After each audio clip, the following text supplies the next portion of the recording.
It's ding ding, two men in a ring. We put pride in your stride and a quiver in your liver. You want 'em, we've got 'em, coming to you. Loud and proud, he's the biggest, he's the baddest. It's Mr. Gavin Davis on the Gavin Davis Podcast Show. And good evening, everyone, and welcome to the Gavin Davis Podcast with me and my co-host, Mr. Dave Brough. Tonight's guest, well, normally I do an introduction, which I've planned. Tonight, there's no plan for this one. He's my coach, my mentor, my friend, my Cypriot brother, Brazilian Jiu-Jitsu black belt, and the man that I got my black belt off, my friend Constantinos. Constantinos, thank you for coming on the podcast, mate. Thank you for the invitation, guys. It's great to see you looking so well. Thank you so much. So- Before we start, guys, I want to apologize for, of course, my English, okay, because it's not like you. So whatever if you need anything to make it more clear, please let me know. It's a lot better than my Cypriot, my Greek. So your English is really good. It'll be fine, mate. It'll be good. Thank you so much. Okay, so what we'll do, let's go back to the beginning, Constantinos. So let's go back to prior to you starting training. Mm-hmm. What was the climate like in Cyprus regarding jiu-jitsu? How much jiu-jitsu was on the island, and when did it roughly start, really taking shape? Okay. Even if it's not something that I'm having all the details about it, how it started in Cyprus, it must be around 2000 when it was Pantelis Panagidis. He was training with Hezo Gracie in USA, and he came back to Cyprus. So he formed his own small team, started training in Nicosia, and somewhere there are another two guys in Limassol, Panikos Aravis and Argyris Argyridis. That's they are having a karate background, and they also start learning about Brazilian Jiu-Jitsu. So it was actually a guy that I know that he also was training with them. He's also having a karate background, and he told them that, look, guys, this is what we're doing is really good, but there is a family in Brazil that is actually having the best statistics into competitions and things like that. So he's the one that introduced jiu-jitsu to the guys in Limassol. So there were some joint trainings of the guys, but they took their own road. So Pantelis Panagidis for his own Henzo Gracie Academy in Nicosia, and then Argyris Argyridis from his Gracie Barra Academy in Limassol, and also Panikos Aravis, his Gracie Jiu-Jitsu Academy. So out of these guys, that they were the initial guys that started training Jiu-Jitsu, more academies opened under guys that they were training. Most of them were training with them. So, for example, we're having the academy now in Larnaga, which initially it was under Panikos Melodias, which is under Pantelis Panagidis. Now the team is Henzo Gracie. We are having the Agogi team, which is Yorgos and Ilias. Yorgos is the one that actually had the first contact with Braulio Estima back then, and now they're having their own team under Mario Sugata. We're having the Paphos team, which is Checkmats, now is run by Philippos, and we're having the two ZR teams, the one in Larnaga and another one in Paphos. So pretty much this is how it goes. I can say that around 2000 it was the beginning of jiu-jitsu in Cyprus, but I would say that jiu-jitsu evolved around 2008 to 2010, where more people, and it was actually the timing of the new trend for Brazilian jiu-jitsu worldwide. So, and having in mind that at that time we had more YouTube, we had more information about jiu-jitsu, then there was the time that actually evolved more in Cyprus. Yeah. So when exactly did you start? Were you still in the military, or had you just left the military when you started training? And why did you start training? Actually, in the military, the guy that introduced to the guys in Limassol Jiu-Jitsu, he was one of my trainers. So we were actually sort of doing some Brazilian Jiu-Jitsu in the army, but we were not. We were actually killing each other. Yeah, okay. We were doing some forms of martial arts in trainings, but this guy introduced us Brazilian Jiu-Jitsu mostly like an idea than techniques. Yeah. So after that, after I left the army, I went to Greece for my studies. I did some kickboxing, but it was mostly in gym, so it was not that detailed trainings in a formal way, something like that. It was just like fitness kickboxing training. And then when I came back after my studies, I started boxing. So I did a couple of years boxing. I actually liked it. Yeah. Which I still like boxing more than other martial arts, of course, except from jiu-jitsu.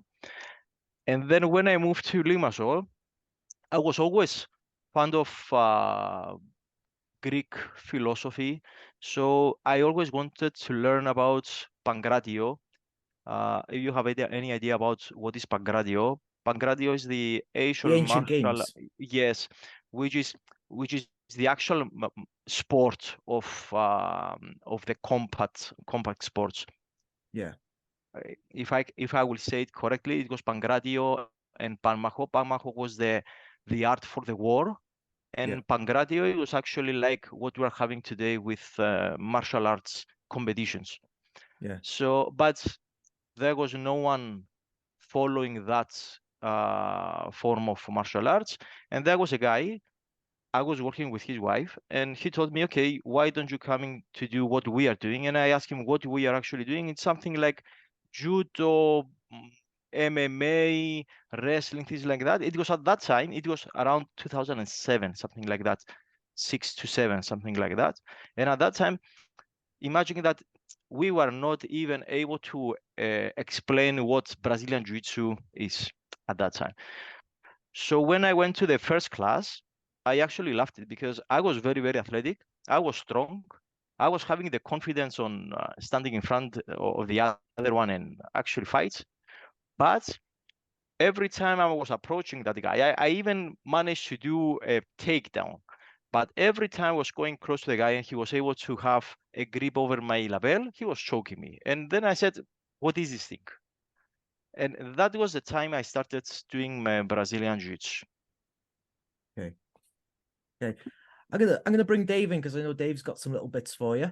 Mm-hmm. Hey, Constantinos.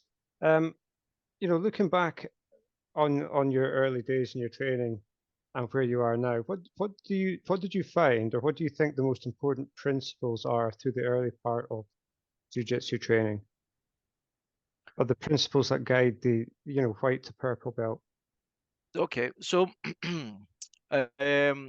of course, I see it differently now. All right, after the experience of so many years, and at that time that I started, that as I said, nobody had that much experience to know what is the right way, the correct way, the whatever had to do with trainings. Okay, it was mostly about seeing something. If someone has you remember that VCR tapes? Yeah. At that time, that was it. Okay, later on, it was some DVDs. It was these kind of things. It was like, and at that time, the instructionals were far different than what they are now. At that time, they were just a couple of techniques, maybe 5 or 6 techniques. It was very static. It was something like we are on the full guard and we are doing this one. There was no concept. There was no you couldn't understand the whole idea of how you're gonna do that submission, for example. So when we were doing at that time, we were mostly doing sparring. But my idea now is that it's not about sparring, it's about a lot of repetition. So if I would say that there should be a principle about how you're gonna progress from white to purple is that you need to know everything. You need to get as much information as possible. You should never say that a kind of technique is not gonna work for me because at the purple level, this is how people are thinking, and it's a circle. Everybody is going like that. So you should do everything. So you're gonna have the most information possible and do as many repetitions, starting from the slowest pace and then going faster and faster, and then adding resistance and like that. So it's like it's like it's science, guys. All right, it's like it's synapses and you creating that capacity in your mind. So later on, when you're gonna see that technique again, you're gonna see, I know that technique, even if it's not gonna be, even if it's gonna be subconsciously. You need to understand that the more you do, the more you learn, even if you're not gonna be in your own game at that time, because later on it will be. So from white to purple belt, it should be more of drills. It should be more of repetitions. It will be more of strategically planned sparrings.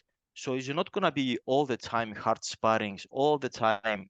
Because over there, yes, you get more of maybe feeling and maybe momentum. You're getting you are getting to be a better athlete, yes, but you need the best of the feeling. You need the best of momentum. You need to have the whole idea of, if I know the technique, how it goes, I need to be able to understand whatever my partner is doing. Either he's going to be stronger than me or taller than me or shorter than me or more flexible than me. So it's more about repetition of different body types. Maybe that's something to take away for you and the dojo, Dave, because Yeah, I know definitely. Dave's doing a lot of sparring at the moment. Mm-hmm. So maybe like 50-50 drills, Yeah, well, sparring. yeah. Yep, So, that would be good. No. yeah. So I guess, the type of the technical content between white and purple is enormous, right? So if you're picking a technique and drilling it, I mean, how would you structure a class? Do you have different class? Do you have a white belt class, a blue belt class, and a purple belt class where you just teach them different techniques and they're all drilling the same thing, or do you have a combined class and everybody just learns the same thing? We are having, well, in the academy, we are having 4 kind of classes. All right. So, of course, you have the open mats. All right. We are having a class about self-defense and striking, which I believe that is essential for all levels to be doing self-defense. And the jiu-jitsu classes are actually 2, the fundamentals. Well, I call it fundamentals, but it's not the basics. In fundamentals class, I believe that is everything, including peribolos to the new fancy guards to the new fancy attacks. Everything is included. Okay, and everybody should be doing that. So that starts from the early white belts to the black belts. All right, so this is the fundamentals class for me, because even for a higher level guy that is training, even if he has seen the technique again and again and again, every time you see the technique, you see another one detail, another one different kind of thinking. Maybe you're gonna understand the technique a little bit more. Maybe you're gonna see something different in terms of, if I was there, I would be doing this one. So you are getting a better image out of seeing. I wouldn't say the basics, because basics sometimes it's gonna be, maybe people they're gonna say that basics is gonna be full guard, open guard mount, things like that, and it's not gonna be peribolos or lasso guard or whatever. I think everything is in. Everything is. I believe that everything has to be considered as fundamentals, and then the advanced class is not about teaching as much the actual technique. You're giving the space to the one that's attending the class to do it in the technique in their own specific way, but you give it the concept. You give the concept from the beginning to the end. Why you're gonna do that? What is the the reference of the game. When I'm saying reference, I mean if I want to do a cross choke, for example, okay, and I'm opening the guard, all right. So the reference is gonna be my grip that I'm gonna having from the lapel 4 steps before. Okay, so for me, the advanced class is how you're gonna combine everything together in a form of a concept. So later on, you're gonna understand that after you're gonna do your own game plan, that everybody has to have a game plan, and everybody has a game plan even if they don't realize it, because there is always a pattern on our movements. So if you're gonna do your game plan, then if you understand it on a full scale, then you start adding things left to right, before and after. So fundamentals advanced is our main and only classes for jiu-jitsu.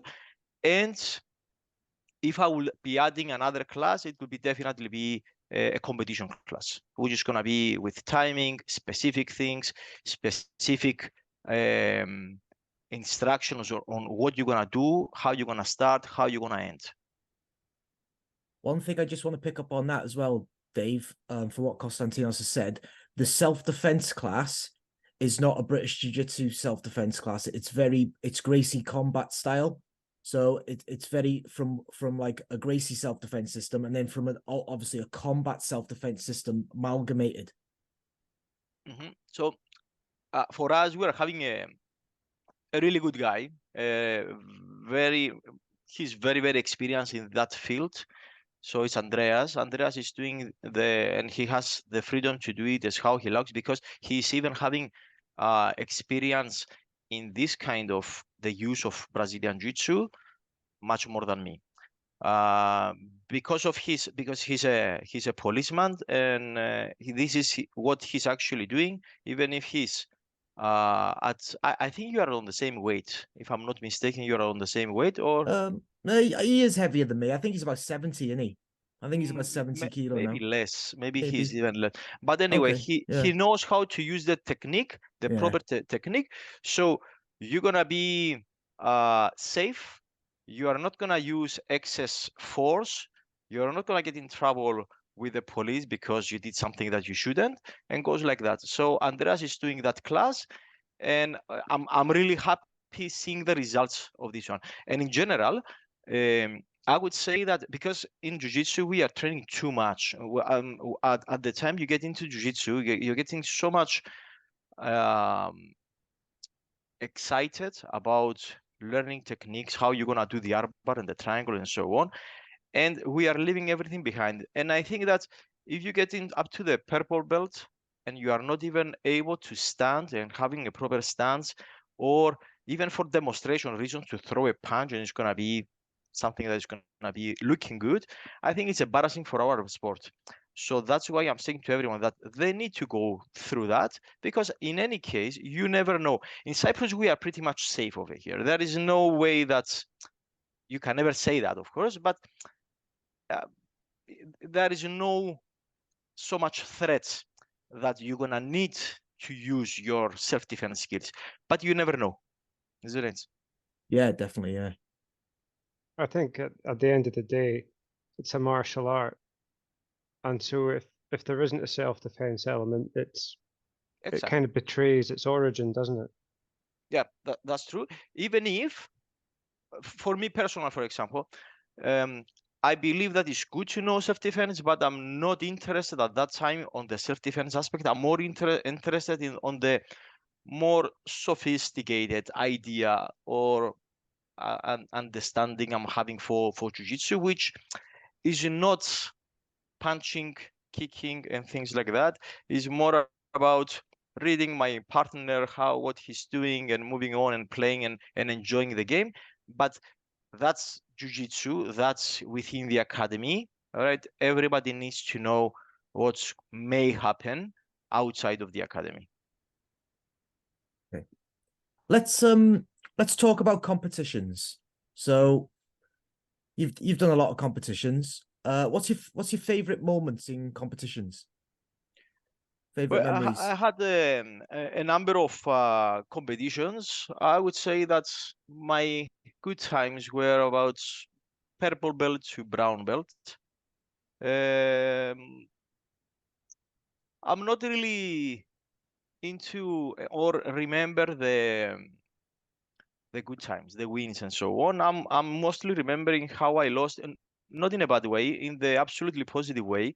So how I lost, why I lost, how I felt, how can I improve, and so on. So there were some competitions that I really enjoyed. So I would say, for example, I was by the end of my purple belt. I don't remember the exact year. That was in Greece. It was UAE Jiu-Jitsu Federation. So I was in the final. I had a really good matches before, but it was in September. You know how it goes in Cyprus in August. In August, nobody's training, nobody's doing anything. So I went to a competition in September. By the time I was in the final, I think I was having 4 or 5 fights, 4 fights, something like that. My opponent had only 2 for any reason, I don't know, and I was dead tired. So at that time, for example, I lost in the final, all right, with points. At that time, I realized that my escaping from side control should be improved. Why? Because all the time I was using maybe speed or power to get underneath the other one and regain my guard or something like that. But that guy was heavier than me, and I was tired. So by that time, I started asking my training partners to start from the top, from the side control. So this is one of the good competition I remember, even if I lost at the final. But of course, the the one competitions that I really remember, it's the one that I had in Rome. It was Rome Open. It was right after I got my brown belt. It was maybe, I think it was a month after I got my brown belt, and I went to a competition, and it was a semi-final of absolute, and I destroyed my knee. And Right. yeah, I destroyed my knee. I won the match. I managed to get a submission. And then it was a mistake. At that time, I had my reasons, but now thinking it was a mistake, I continue and I fight in the final as well. I lost in the final because I couldn't even move.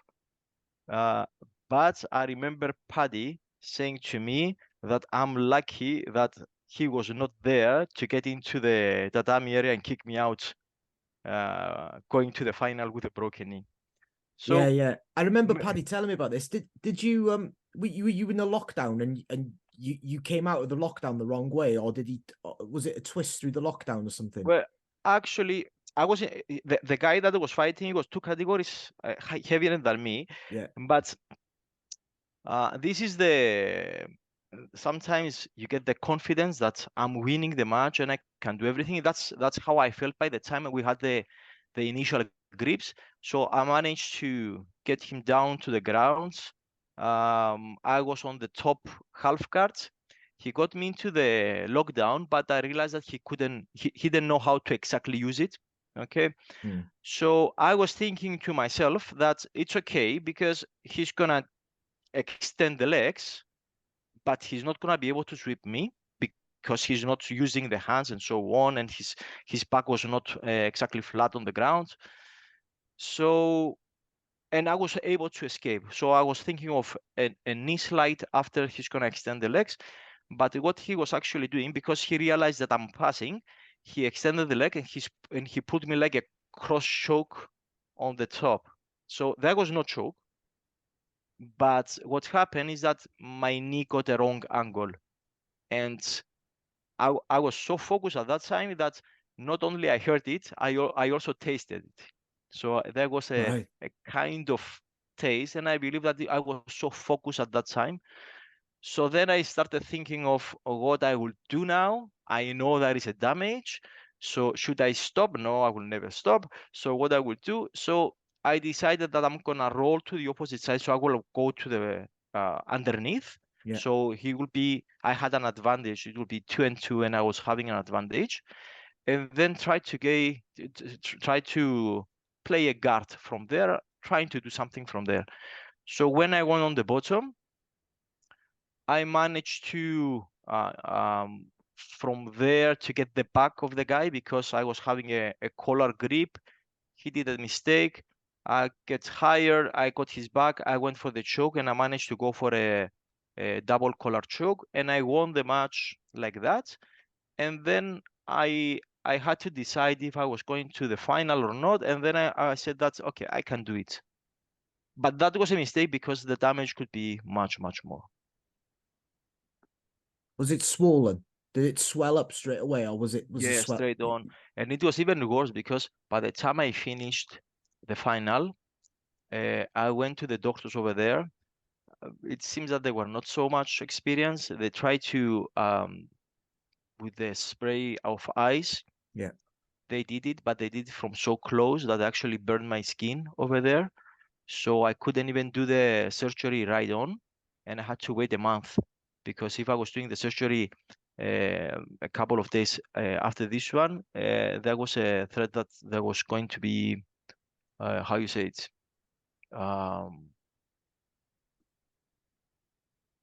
like an infection, like a blood yeah, clot. yeah. In fact, because the skin was already damaged over there. Yes, I understand. Yeah. But imagine how it was. I finished the final. I went to the doctors. Okay, I had that thing, the ice on my knee and everything. And at that day, even the referees that were around me came to see us to say good night. It was a good fight and everything like that. So this is something that you see in jiu-jitsu. I don't know in other sports that how people are getting connected so much. Even the guy that I fighted in the final sent me a message after I posted a photo that I did the surgery, and of course we became friends in Facebook. At that time it was Facebook, and he sent me a message. Man, I saw what happened in the semifinals. Of course, I didn't realize how bad it was because you continued. It's an honor that we fight, and I hope that soon we're gonna fight again and we're gonna have a proper final. So this is something that kept me going in this in the sport because this is how the community is in jiu-jitsu. Yeah, it's a good community. So, as a purple belt, then what were the ramifications of that injury? How long were you off the mat, and what surgery did you have? Because when I met you, you were a brown belt. So this was prior to me meeting you. So that was I had a ACL. Okay, I completely destroyed my ACL and almost destroyed my MCL, which is the how can I say, the inner ligament of the right knee. So the MCL, because it's a thick one, is getting healed soon. It needs maybe a month or so with physio to get better. But for my ACL, I did the surgery 1 month after I got injured, and I needed 6 to 8 months, 18 months to be able to start doing some sparring, 6 months to be able to have some proper training. To feel it that I was okay and feel confident about my knee, I would say that it took me maybe 2 years. I was able to do sparring by the time of 1 year or something like that, but I was never so much confident on involving the knee into my movement. So in 2 years, I was feeling much better, and then I went back to my normal game that I was able to use both of the legs. Okay. So that's why I'm saying that the decision on if I was having a member of my team having a similar injury, and I hope will it never happen, I will never let him continue because the injury, the damage can be a lot worse than what it was, and it was already too much. Yeah. Anything, Dave? Yeah, I'm just, because it's interesting you say you wouldn't let a member of your team do that. I'm wondering, is there a culture where people will continue with injuries because they feel they've got to?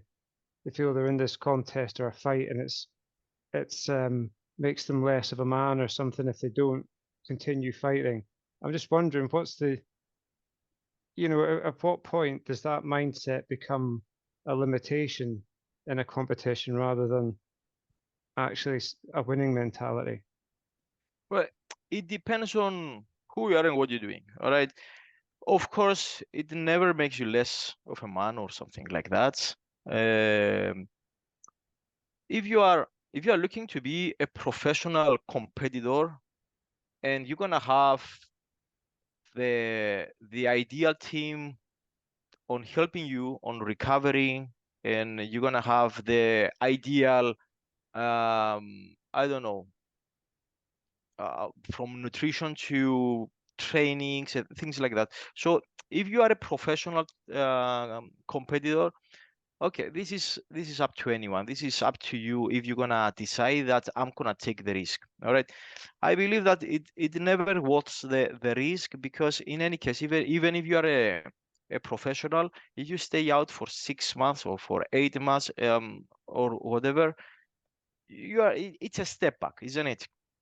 And on the other hand, I'm not the kind of guy that is gonna take any kind of supplements that is gonna speed up the process, because I believe that it may speed up the process of recovering and healing, but at some point in the future, there will be something else because of that.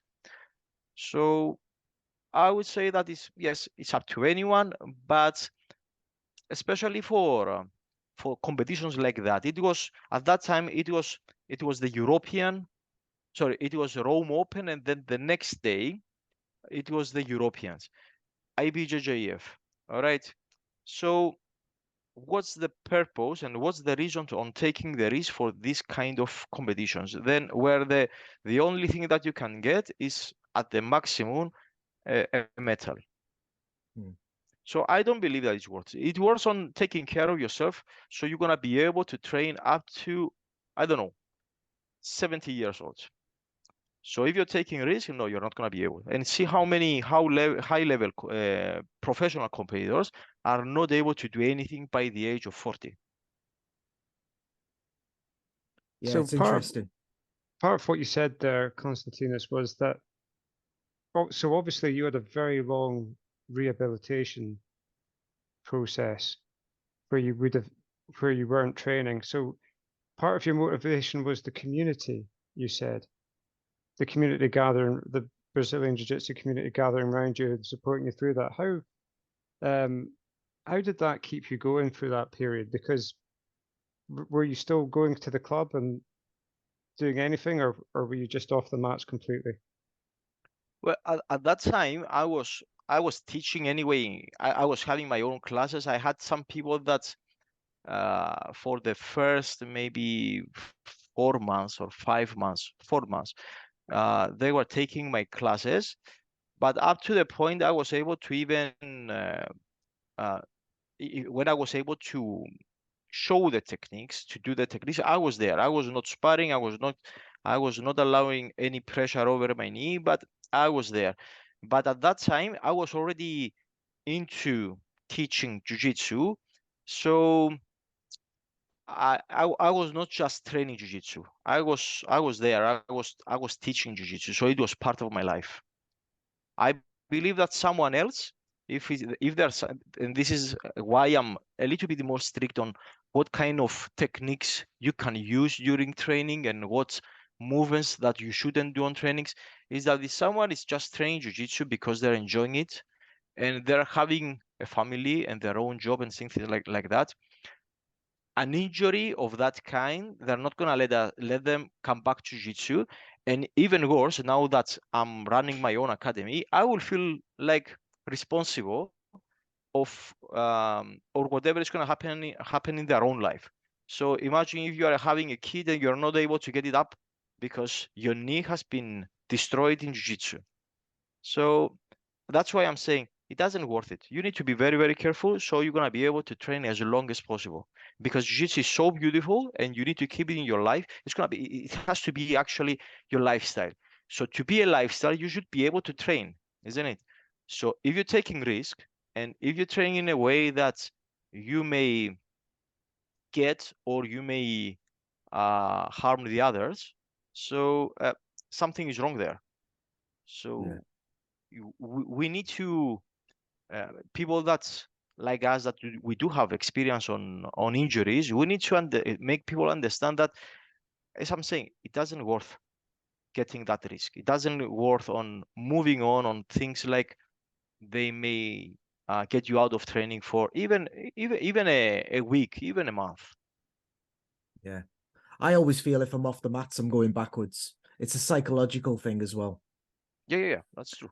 Before we move on, have you got anything else, Dave, on that, mate? No.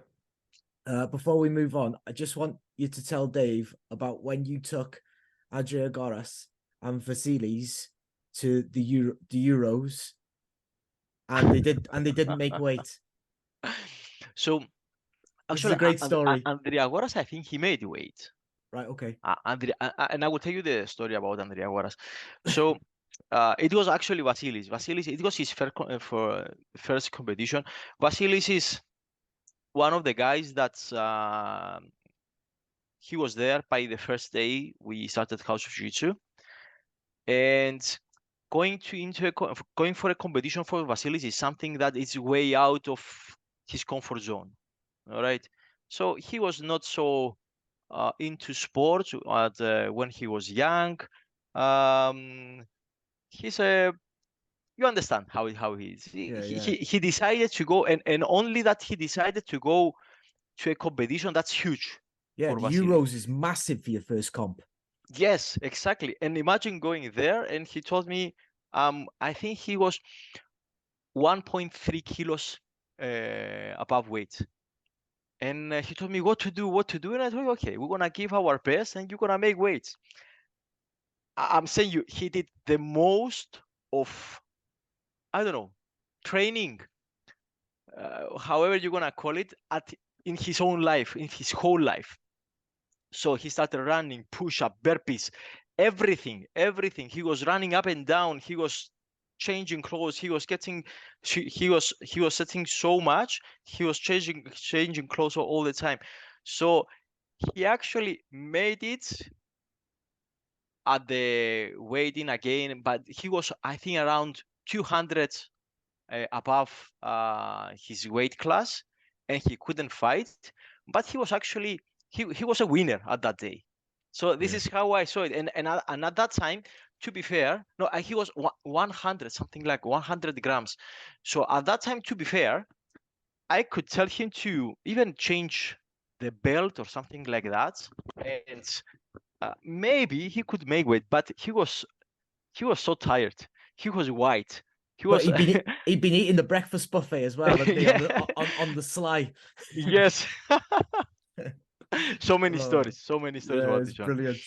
So for Andriagoras, he did the weigh-in. He went to do his own fighting. We had many guys. It was at that time. It was Nikolai on the opposite side. On the opposite side, I was coaching. Andriagoras started, and then I was running around into the stadium to go for Andriagoras.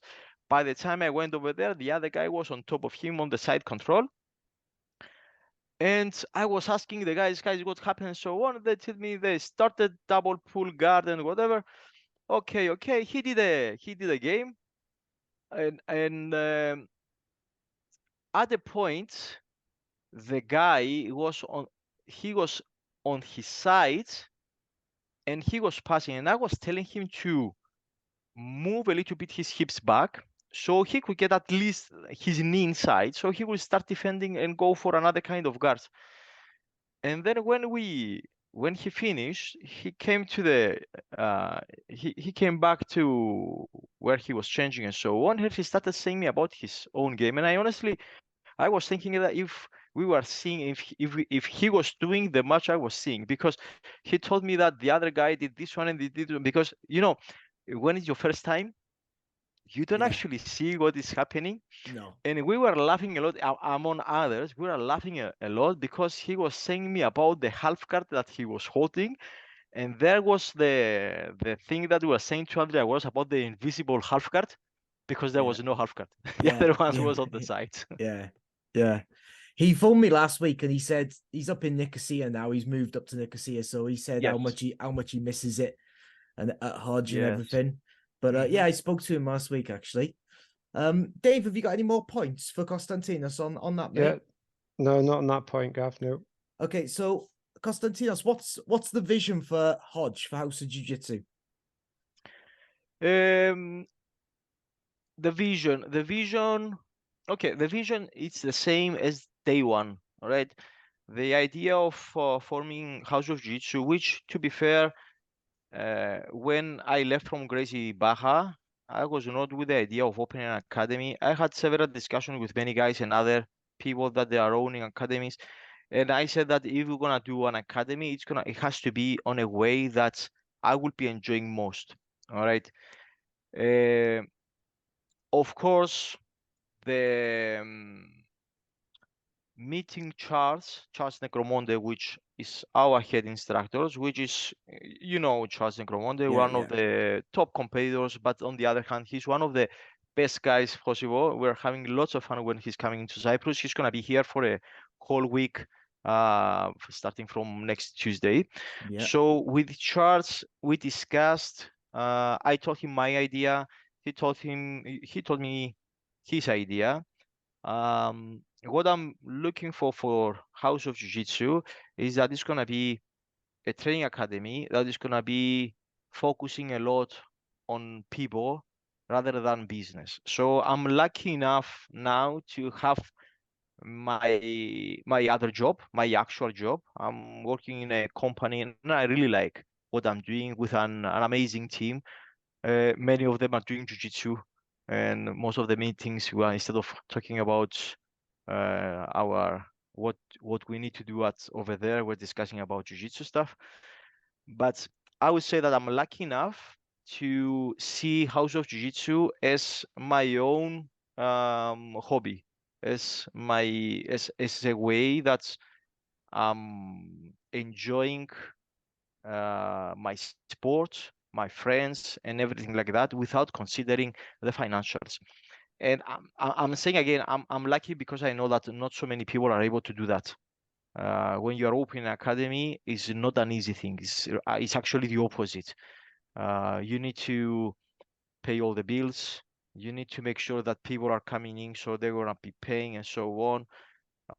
There is a lot of stress. You need to be there all the time because you cannot miss a class. People are coming for you.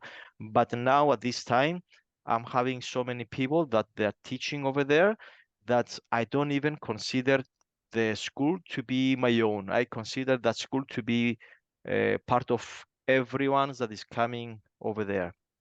Yeah. So I would like, of course, to see it growing, not in terms of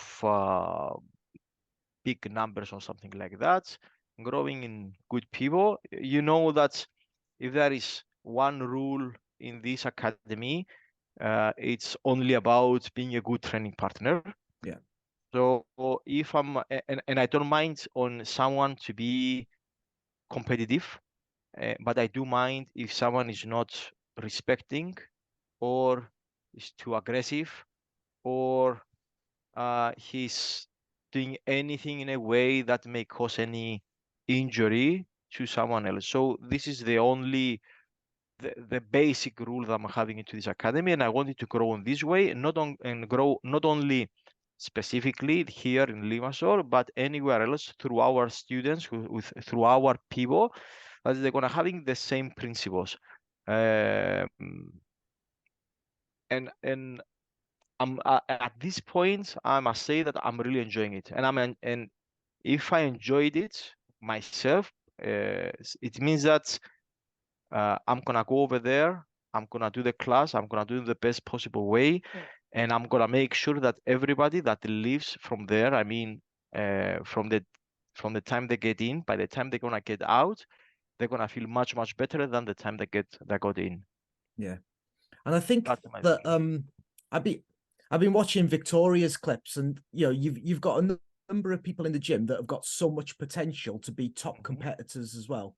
And Victoria, from a female point of view, to me she stands out really good. She's nailing it, doing really well. Really well. That's true. And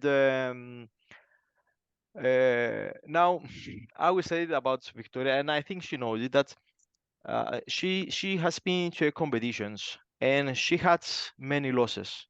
Of course, she's getting disappointed, but I'm always saying that we're learning through the losses. That's the only way. So through losses, we are developing character, which is probably the most important thing. We understand our own game, why we lost, and what else we need to do. So she was so much happy by the last time she went to a competition and she won. And I believe that this is the time that Victoria is gonna start growing. Yeah. Because before, I certainly believe that in her mind was mostly about proving or that she deserves the win. Of course she deserves it. As a coach, I believe that of course she deserves the win, but I believe that the wins will come through the rough times. So what I'm saying to her is that you should never see what's happening today. Okay, you should see where you're gonna end up maybe in 5 or 6 years, where it matters Yeah. most. All right, And I think as she's- well, it's very hard for people to be matched perfectly well when they're juveniles. Yes, especially for women, because now Victoria is 18 years old, so she needs some more time, because I don't know how to say it or how to express it. I believe that there is a certain capacity of the body capacity, or I don't Yeah. know how to say it in So real terms. the way that I've always said it is that, like, because I went through it. So when I was 18, Mhm. I felt hollow, right? Like there was Exactly, nothing in me. yes. And then by the time I was 30, I felt like even though I'm still small and very petite, I've gone from a boy to a man's strength. Mhm. And it's Yes. part of like filling out and developing an adult strength. And Absolutely, yes. she needs to fulfill that from a female point of view. Absolutely, yes. Because when you are 18 and very talented, but if you're gonna have a competition with someone that is gonna be, let's say, 25 years, or even if they're lighter than you, if they're gonna less strong than you, they are able to perform better. Yeah, definitely. So this is the age, but of course, as I'm saying, it doesn't actually matters now. Now it's the time that she's gaining experiences like everyone else. It's the time that they're gaining experiences. Up to the time is that actually they're gonna matter most. Okay, there they should aim. There they should perform. Over at this time, even the mistakes, it's actually good, because for us as an academy, maybe it's gonna be a less metal. So what? Who Yeah. remembers how many medals we got at the last competition? And we got many. Yeah. But who remembers? Who cares? All right. Who cares? But what I'm actually caring is about how we're gonna use that experience today on how we're gonna develop skills and of course the character and sometimes confidence as well, which is needed. Definitely. Dave, have you got anything for Constantinos before we bring the podcast to a close, mate? I mean, that was very interesting, Constantinos, and yeah, I'll just finish my bit, Gav, by saying thank you very much, Constantinos. It's been a real pleasure meeting you, and I hope to see you sometime soon. Maybe it's gonna be a good idea if I plan to come over there and see you guys. Oh yeah, definitely. You're Yeah, very yeah. welcome. We That were would be actually good. talking. Yeah. We were saying that maybe sometime next year we'll come out and see you. Yeah. Yeah, definitely. Anytime. I will be waiting for you. So let's plan it. It's Yeah. mostly up to you. It's mostly up to you Yeah. guys. Well, I was thinking probably like May next year when the weather starts getting a bit better. So, But you know, in Cyprus the weather is always better than in UK. oh So yeah, it's always better than the UK. But we no, can no. do a bit of a training, bit of a vacation holiday Yes. as well. Once the winter's gone. Mhm. But me and Dave will touch base with that. But yeah, definitely it's on the cards. In the new year. Mhm. All right. So yeah, what I want to say is just thank you for everything that you've done for me over the last 4 years. The support that you give me and my family when we were out in Cyprus. Obviously me and Jackie think the world of you, Nessa, and the girls. and everyone at House of Jiu-Jitsu. So just thank you for everything, Coach. And obviously, it's an honor to have my black belt off you. Well, it's actually, there is no reason to thank me. It's actually an honor for me and the academy. Giving a black belt is not about. It's about the honor of the one that is giving actually the belt. It's not about the one that is receiving the belt. And you're gonna see later on how it goes. So I consider that in our academy is not what I am doing for the people that are over there. I'm doing whatever I'm doing because I feel that they're actually my team. They're actually like a second family to me. And you are a big part, and you know that, and you feel that, I guess, even if it's been some time that you left, everybody feels that you are still there. Yeah. I get these weird voice notes off Panikos 2 o'clock in the morning still saying he misses I'm never me. listening to them. I'm getting the same, but I'm never listening to them. You know that. Okay, so if anyone's out there that wants to visit Cyprus and wants to do some jiu-jitsu, get down to House of Jiu-Jitsu in Limassol. What's the address, Constantinos? Well, it's on the main road. It's Archiepiscopou Makariou Avenue, which is one of the main roads of on Limassol. Yeah. But in any case, if anyone is interested to train with us, everybody is welcome over there. Send us a message, and we'll be very, very happy to have anyone. We have Constantinos on open doors for Facebook everyone. and Instagram. Yeah, you're on Facebook and Instagram. And just send them a message. Get out there, get some training done at House of Jiu-Jitsu. It will not disappoint. It is an absolutely buzzing place. So, Coach, thank you for your time. Thank you, guys. Really enjoyed tonight. Dave, have you? Yeah, it's been brilliant. Yeah. Okay, thank you, so Coach. And we'll speak again soon. Thank you so much, guys. Good night, everyone. Cheers. Good night. Bye-bye.